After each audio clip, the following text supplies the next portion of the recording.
ఆదికాండం 32 అధ్యాయం. యాకోబు తన త్రోవను వెళ్ళుచుండగా దేవదూతలు అతన్ని ఎదుర్కొనిరి.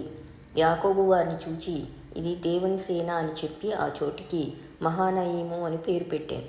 యాకోబు ఎదోము దేశంన అనగా శేయీరు దేశముననున్న తన సహోదరుడైన ఏశావునొద్దకు దూతలను తనకు ముందుగా పంపి, మీరు నా ప్రభువైన ఏశావుతో, ఇంతవరకు నేను లాబానునొద్ద నివసించి ఉంటిని.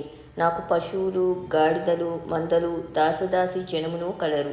నీ కటాక్షం నా యందు కలుగునట్లుగా నా ప్రభువునకిది తెలియజేయనంపితినని నీ సేవకుడైన యాకోబు అనేనని చెప్పుడని వారికి ఆజ్ఞాపించాను. ఆ దూతను యాకోబునొద్దకు తిరిగి వచ్చి, మేము నీ సహోదరుడైన ఏశావునొద్దకు వెళితిమి. అతడు 400 మందితో నిన్ను ఎదుర్కొన వచ్చుచున్నాడని చెప్పగా, యాకోబు మిక్కిలి భయపడి తొందరపడి, ఏశావు ఒక గుంపు మీదికి వచ్చి దాన్ని హతం చేసిన ఎడల మిగిలిన గుంపు తప్పించుకొని పోవుననుకొని తనతోనున్న జనులను, మందలను, పశువులను, ఒంటెలను 2 గుంపులుగా విభాగించాను. అప్పుడు యాకోబు, నా తండ్రి అయిన అబ్రహాము దేవా, నా తండ్రి అయిన ఇస్సాకు దేవా, నీ దేశమునకు నీ బంధువుల యొద్దకు తిరిగి వెళ్ళుము. నీకు మేలు చేసేదనని నాతో చెప్పిన యెహోవా, నీవు నీ సేవకునికి చేసిన సమస్తమైన ఉపకారములకును సమస్త సత్యమునకును అపాత్రుడను. ఎట్లనగా నా చేతి కర్రతో మాత్రమే ఈ యోర్దాను దాటి తిని, ఇప్పుడు నేను 2 గుంపులైతిని. నా సహోదరుడైన ఏశావు చేతి నుండి దయచేసి నన్ను తప్పించుము. అతడు వచ్చి పిల్లలతో తల్లిని నన్ను చంపునేమో అని అతనికి భయపడుచున్నాను. నేను నీకు తోడై నిశ్చయముగా మేలు చేయుచు విస్తారమగుట వలన లెక్కింపలేని సముద్రపు ఇసుకవలే నీ సంతానము విస్తరింపచేయుదునని సెలవిచ్చితివే అనెను. అతడు అక్కడ ఆ రాత్రి గడిపి తాను సంపాదించిన దానిలో తన అన్నైన ఏశావు కొరకు ఒక కానుకను అనగా 200 మేకలను, 20 మేకపోతులను, 200 గొర్రెలను, 20 పొట్టేళ్లను, 30 పాడి ఒంటెలను వాటి పిల్లలను, 40 ఆవులను, 10 ఆబోతులను, 20 ఆడుగాడిదలను, 10 గాడిద పిల్లలను తీసుకుని మందను వేరువేరుగా తన దాసుల చేతికి అప్పగించి, మీరు మందకు నడుమ ఎడమ ఉంచి నాకంటే ముందుగా సాగిపోండని తన దాసులతో చెప్పాను.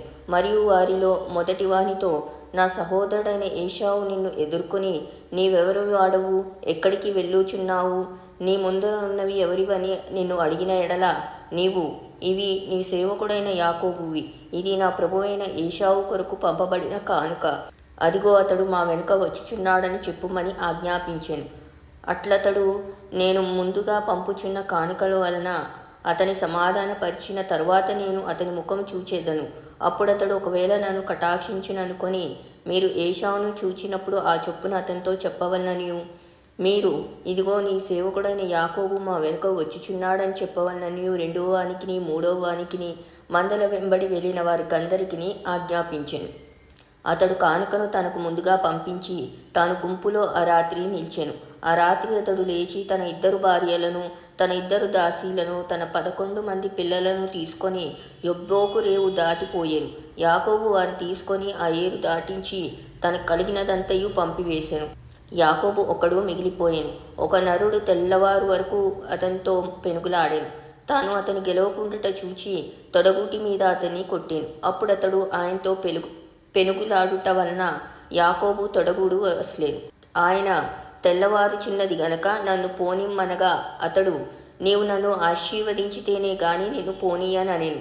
ఆయన నీ పేరేమని అడుగగా అతడు యాకోబు అని చెప్పాను. అప్పుడు ఆయన, నీవు దేవునితోనూ మనుషులతోనూ పోరాడి గెలిచితివి గనుక ఇక మీదట నీ పేరు ఇశ్రాయేలే గాని యాకోబు అనబడదని చెప్పాను. అప్పుడు యాకోబు, నీ పేరు దయచేసి తెలుపుమనెను. అందుకు ఆయన, నీవు ఎందు నిమిత్తము నా పేరు అడిగితివని చెప్పి అక్కడ అతని ఆశీర్వదించాను.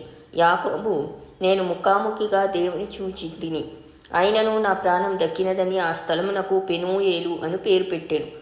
అతడు పెనూయేలు నుండి సాగిపోయినప్పుడు సూర్యోదయం ఆయను. అప్పుడు అతడు తొడకుంటూ నడిచెను. అందుచేత ఆయన యాకోబు తొడగూటి మీద తుంటినరం కొట్టినందున నేటి వరకు ఇశ్రాయేలీలు తొడగూటి మీదనున్న తుంటి నరము తినరు.